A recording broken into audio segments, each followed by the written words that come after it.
tumbuhan. Kembali ya, jaringan epidermis adalah, jadi kita kembali ke materi selanjutnya yaitu jaringan. Jaringan tumbuhan itu ada jaringan epidermis, jaringan parenkim, jaringan penguat atau penyokong, dan jaringan pengangkut. Kita bahas satu persatu. Jaringan epidermis tadi kalimat epi itu artinya luar, dermis artinya lapisan. Jadi lapisan yang berada di bagian luar. Merupakan jaringan paling luar dari tubuh tumbuhan. Nah, jaringan epidermis ini menutupi seluruh tubuh tumbuhan, mulai dari akar, batang, dan daun. Jadi yang namanya akar, batang, dan daun ketika kamu potong menggunakan mikroskop, nah ternyata ketika dipotong menggunakan silet kemudian diamati di dalam mikroskop, ternyata dia terdapat yang namanya jaringan epidermis atau jaringan yang berada di bagian luar. Ya, dia ini bentuknya seperti batu bata yang ditumpuk-tumpuk menjadi satu. Ini namanya jaringan epidermis. Nanti kita lihat contoh gambarnya ya. Kemudian kalau jaringan parenkim itu disebut juga jaringan dasar karena menjadi tempat bagi jaringan lainnya.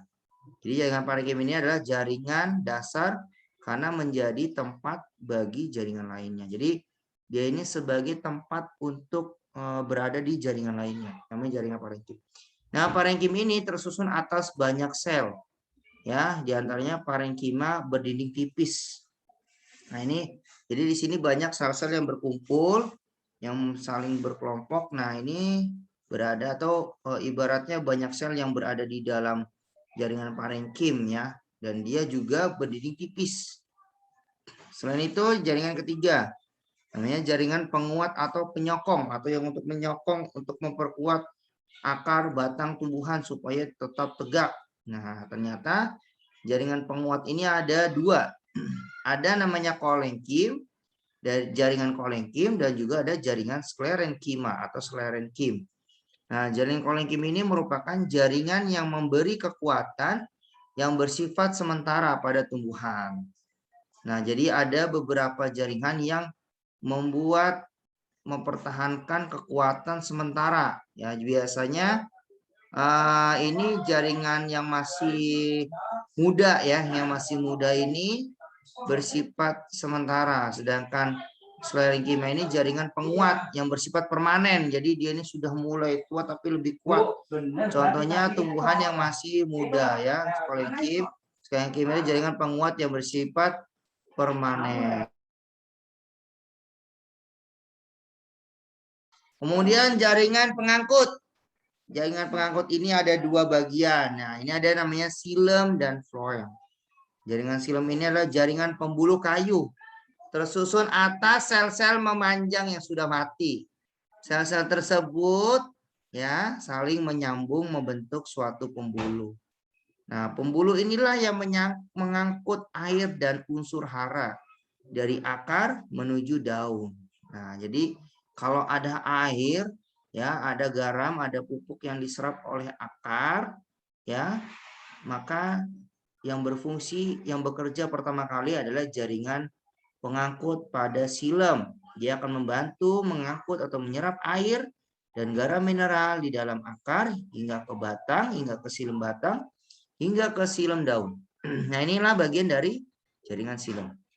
Sedangkan jaringan floem, jaringan pembuluh tapis terdiri atas sel-sel hidup yang berdinding tipis.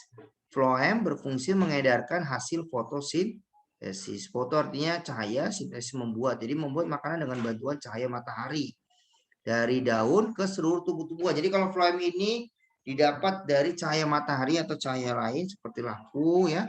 Biasanya cahaya matahari ini memberikan sinar untuk berfotosintesis pada daun dan diedarkan ke seluruh tubuh, baik ke batang maupun ke daun maupun ke bagian-bagian tubuh-tubuhan yang lainnya. Nah, ini adalah bagian dari floem ya. Dia ini sel-selnya hidup berdinding tipis. Ya, itulah penjelasan dari jaringan tumbuhan. Berarti ada 4. Jaringan epidermis, jaringan parenkim, jaringan penguat atau penyokong, dan jaringan pengangkut. Kemudian nah, ternyata jaringan tumbuhan ini ada beberapa macam dari contoh jaringan. Nah, ini ada tambahan ya. Tambahan beberapa jaringan tumbuhan. Di antaranya ada jaringan meristem primer dan meristem sekunder. Jadi jaringan meristem ini yang selalu tumbuh dan berkembang, bahkan berdiferensiasi atau sudah mulai memiliki fungsi dan selalu berkembang. Contohnya apa nih? Jaringan meristem primer. Bertambahnya tinggi atau pertambahan tinggi batang pohon. Jadi semakin biasanya jaringan meristem ini selalu membelah di bagian ujung atau pucuk batang pohon atau di ujung akar. Sehingga akar ini merayap, menjadi melebar dan memanjang. Sedangkan di bagian pertambahan tinggi bagian ujung batang atau pucuk daunnya dia akan melebar semakin tinggi ya. Batang pohon semakin tinggi sampai bermeter-meter. Kemudian kalau meristem sekunder ini pertambahan lebar, jadi batang pohonnya semakin melebar, semakin membesar, membuat lingkaran pohon, lingkaran tahun pada pohon itu. Nah, ini adalah pertambahan lebar jaringan meristem sekunder. Jadi ada dua ya jaringan meristem ini, ada yang primer, ada yang sekunder. Kira-kira paham sampai sini, anak-anak? Paham. Paham ya? Nah, itu adalah jaringan dua, primer dan sekunder. Yang ketiga tadi sudah dibahas tentang jaringan epidermis ya. Pelindung jaringan di dalamnya dan tempat pertukaran zat. Nah, pertukaran zat ini apa?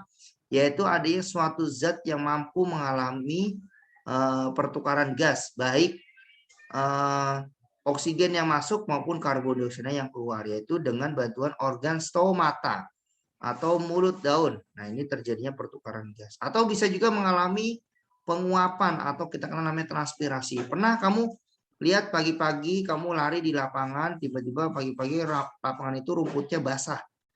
Pernah? Pernah.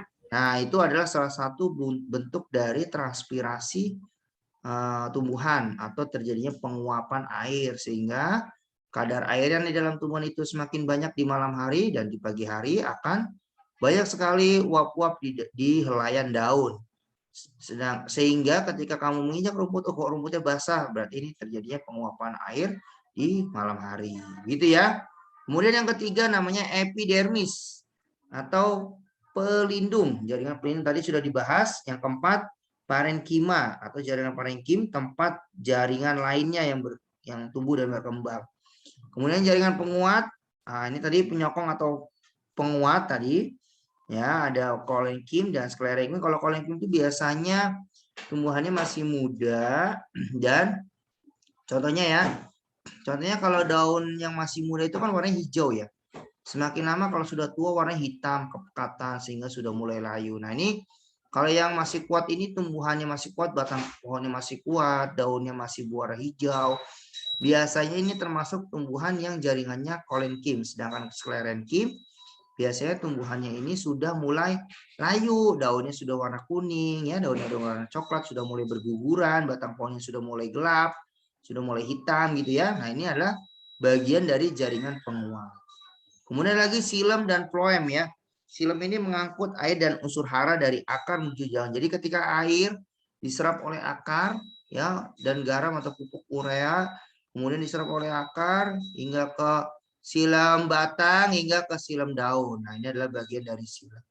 Kemudian floem. Floem ini adalah mengedarkan hasil fotosintesis dari daun ke seluruh tubuh tumbuhan. Ya, jadi dari matahari memberikan sinar, memberikan suatu kandungan fotosintesis atau klorofil, zat hijau daun yang berada di bagian daun, yaitu dengan bantuan floem ya.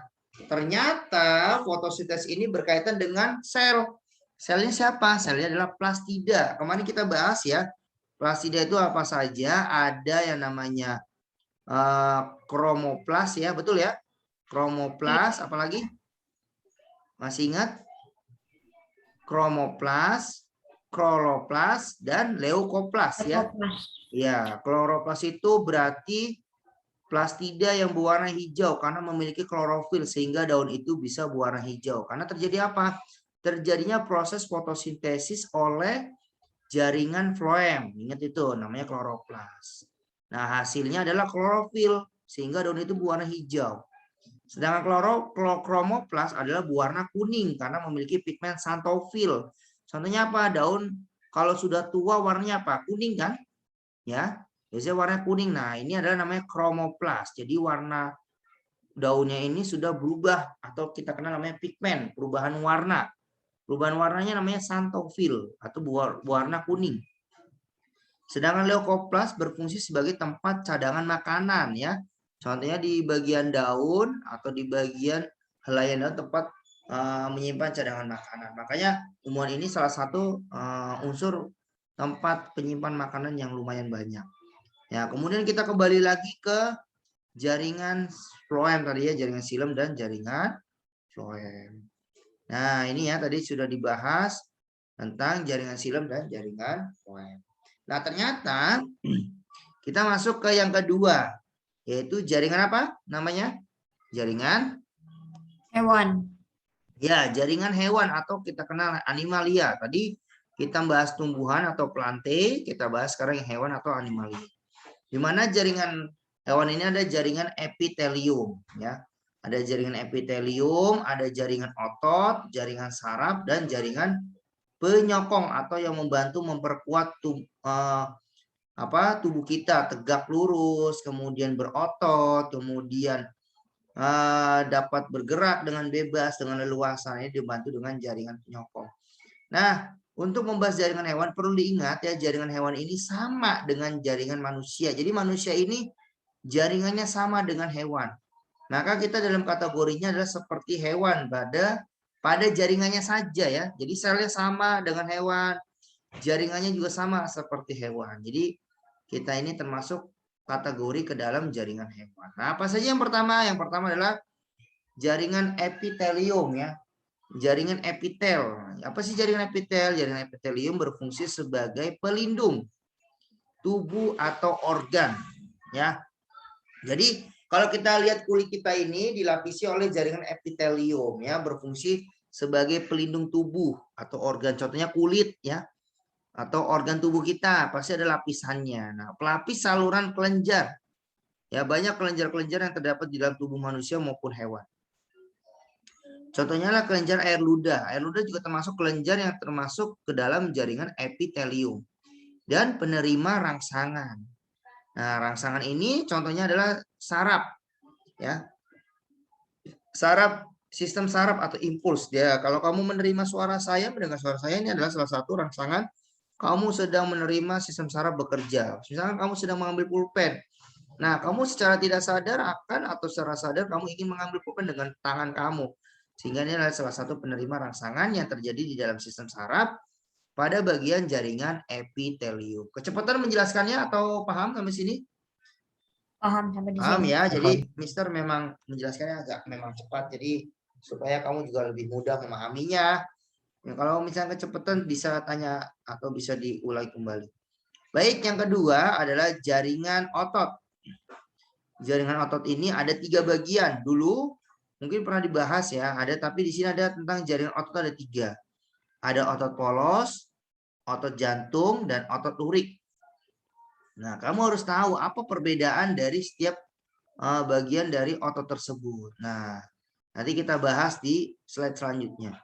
Nah, ada otot polos, contohnya saya kasih gambaran ya. Otot polos itu berarti otot yang tidak dapat bekerja secara tak sadar. Contohnya kamu makan, apakah kamu bisa merasakan lambung kamu sedang bekerja? Misalkan, pernah merasakan? Misalkan nih kamu lagi makan, lambung kamu sedang mengolah atau menghancurkan makanan di dalam lambung. Tidak ya. Nah, ini salah satu otot polos yang terjadi di dalam sistem pencernaan manusia. Pencernaan ya. Otot jantung berarti jantung kita memompa darah. Nah, secara tidak langsung jantung kita tanpa dirasakan kecuali kamu sentuh dengan dada kamu. Nah, ketika kamu sentuh dengan dada kamu, maka jantung kamu akan berdebar. Nah, ini tanda bahwa otot jantung sedang bekerja. Tapi otot jantung ini bekerjanya secara tidak sadar. Sedangkan otot lurik bekerja secara sadar. Otot lurik itu seperti kamu sedang melakukan aktivitas mengambil pulpen ya, mengambil kunci motor atau kamu sedang mengangkat barbel. Nah, ini adalah otot-otot kamu yang suka kamu gunakan. Kalau mungkin bahasa sehari-harinya kamu ke pasar, Bu, beli ayam apa namanya? Ayam goreng gitu ya. Daging ayam. Nah, daging itu bahasa sehari-hari kamu kalau kamu ke pasar, kalau kamu berbicara dengan orang tua kamu.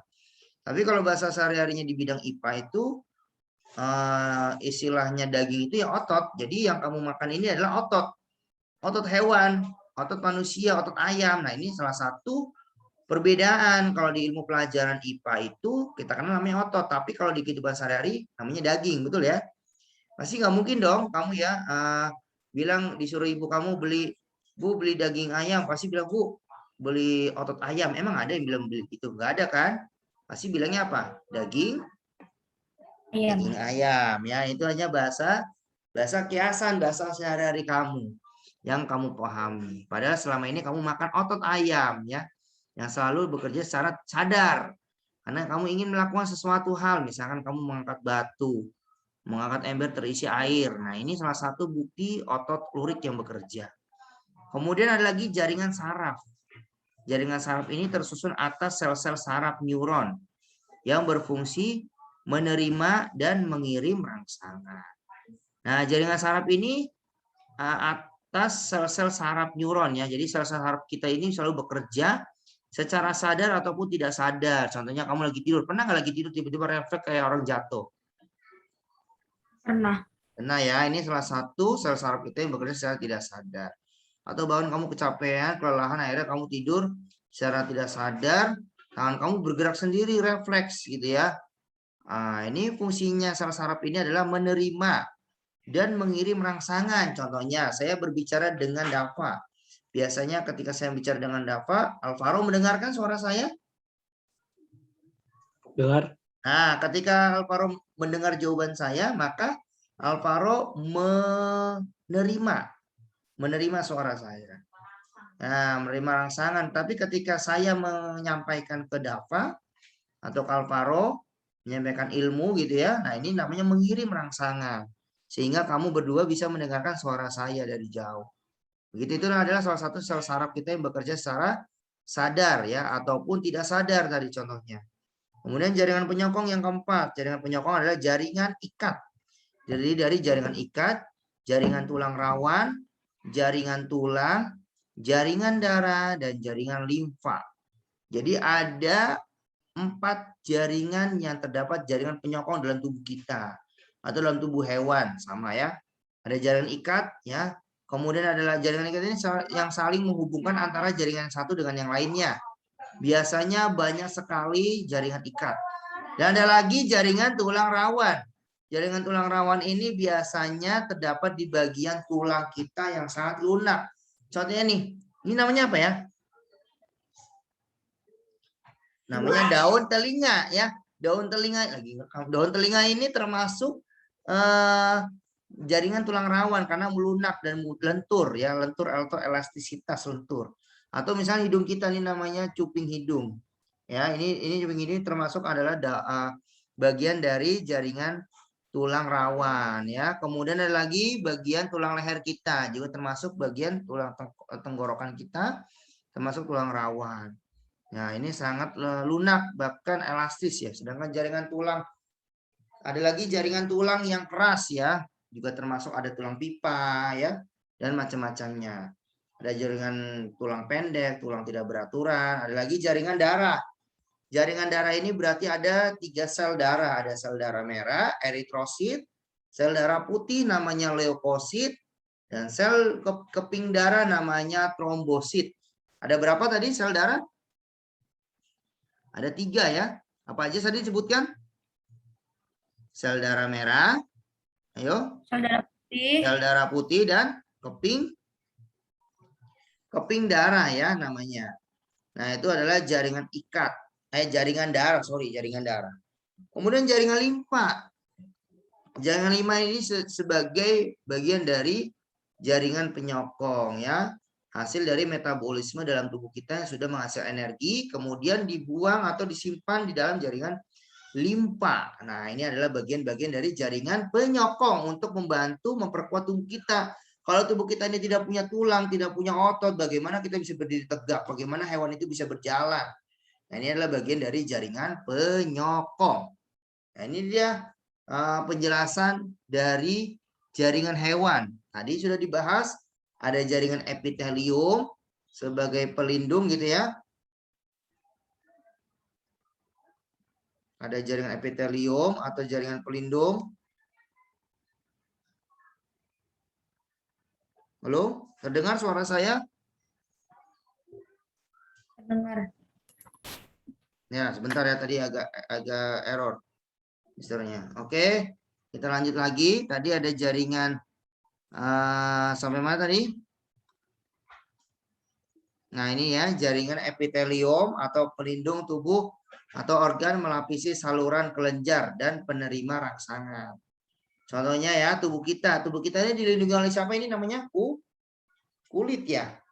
Nah, ini kulit kita ini di dalamnya pasti ada otot, ada aliran darah, ada arteri, ada vena, ya, ada pembuluh nadi ya di sini ya. Kemudian juga ada organ tubuh kita, ada tulang, ada lambung, ada usus halus, usus besar, anus gitu. Nah, ini bagian-bagian dari jaringan epitelium yang melindungi tubuh kita. Kemudian melapisi saluran kelenjar tubuh kita ya, untuk membantu melembabkan bagian tubuh kita, kemudian melakukan metabolisme dalam tubuh ya. Kemudian penerima rangsangan epitelium itu. Nah, kita lanjut lagi ya.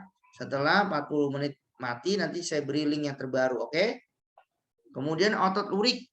Otot lurik ini menggerakkan tubuh secara sadar. Ya, secara sadar. Contohnya tadi Mister bilang ya, dia ini bekerja secara cepat dan mudah lelah. Apa tadi kalimatnya? Bekerja secara cepat dan mudah lelah. Contoh, kamu main barbel. Semakin cepat otot kamu bergerak, nih otot lurik kamu bergerak di dalam, maka semakin mudah lelah, ya enggak?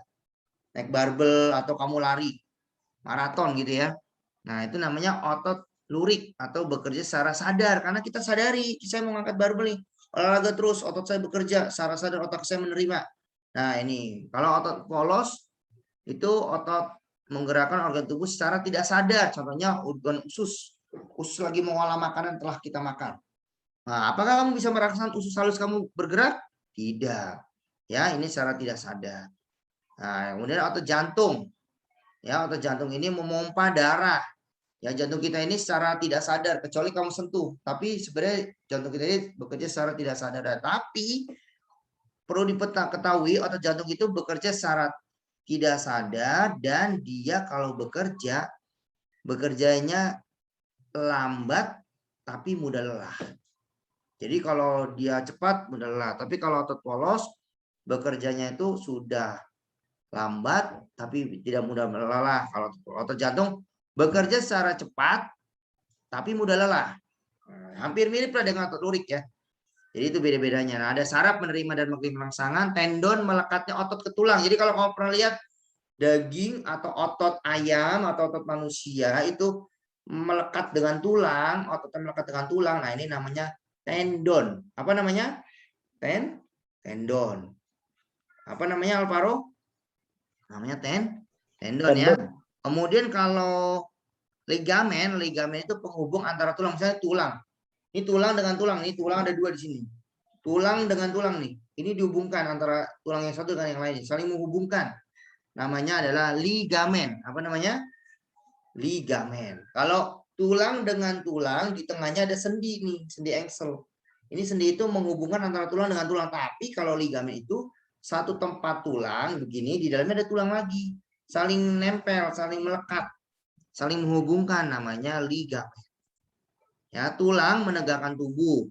Darah mengangkut oksigen, karbon dioksida, sari makanan, zat sisa, dan hormon. Hormon dalam tubuh kita ya. Kemudian limfa mengangkut lemak dan pertahanan tubuh. Ya, dan pertahanan tubuh. Jadi kalau kamu makan yang mengandung lemak, kemudian disimpan ya, mengangkut lemak di dalam limfa, ditarik oleh limfa, diedarkan oleh limfa. Kemudian pertahanan tubuh kita juga kalau kamu lagi sakit, antibodinya lemah. Nah, ini salah satu kinerja limfa yang bekerja, yaitu pertahanan tubuh kita. Ya. Kemudian sampai sini bisa dimengerti? Bisa.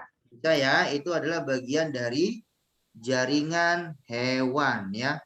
Jadi ada jaringan tumbuhan dan jaringan hewan. Paham? Kita terima kasih ya sudah mengerti. Kalau tidak paham bisa diulang-ulangi.